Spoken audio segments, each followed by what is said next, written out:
at the very beginning of the book, you have this line where you said you're writing your pandemic story one decision and one response at a time. Write a good one, right? That you Hmm. use that line with your church Yep. early on and maybe through the whole thing. That really resonated, and I know it's hard for church leaders to lead through all of this. I mean, Hmm. gosh, I can't imagine, right? Like it's like being a frontline worker and any other, like whether it's the police or fire department or nurses or anything, Yep. it's like you're on the front lines doing this. But I love that perspective that you gave to the church.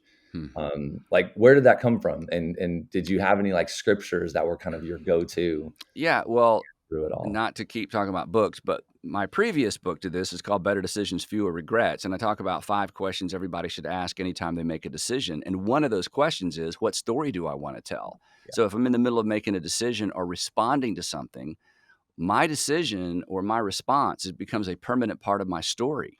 And we write the story of our lives one decision at a time. So I said, so I'd talked about this with our church multiple times. So I said, look, this is just another incident of as one at some point 2020 is in the rearview mirror. It's going to be Mhm. a story you tell. So what story do you want to tell? A story of faithfulness, fidelity, generosity. We didn't give in to fear, or do you want to tell a story of I panicked, I became selfish, I became small, I headed for the hills. I ran to my political corner. It's every decision is just a story we tell. What story do we want to tell our kids, our grandkids? So, hey, write a good story. And we write the story of our life, one decision and one reaction and one response at a time. So that's been a kind of a theme in my preaching and teaching for a while. So when I, you know, trotted that out again within the context of the pandemic, it's like, and sure enough, here we are, 2022. 2020's again, it's the story we tell. We all have our 2020 story, right? As pastors, as leaders, as parents, as employers, employees, and 2022 is going to be a story we all tell if we Yeah. live long enough. So we're Christians. So this is, yeah.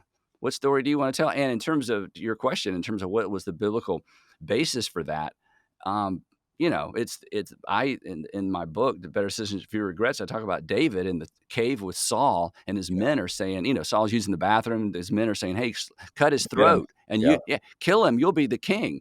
And he's creeping up behind King Saul, and as the story unfolds, he realizes, "Wait a minute, I'm about to kill the king. I'm Yeah. about to kill my father-in-law. Is this the story I want to tell? My grandchildren crawl up on my lap. Granddaddy, tell us about how you became king. Oh, well, King Saul was using the potty and came up behind him and slit his throat. Oh, who wants to tell that story, right? Yeah. Well, that was about to become his legacy. But hey, the text says his conscience was stricken. So again, we've got to think about current decisions and current responses in light of the future and the story we tell. So that was, that I tried to couch all of this chaos within the context of some of that.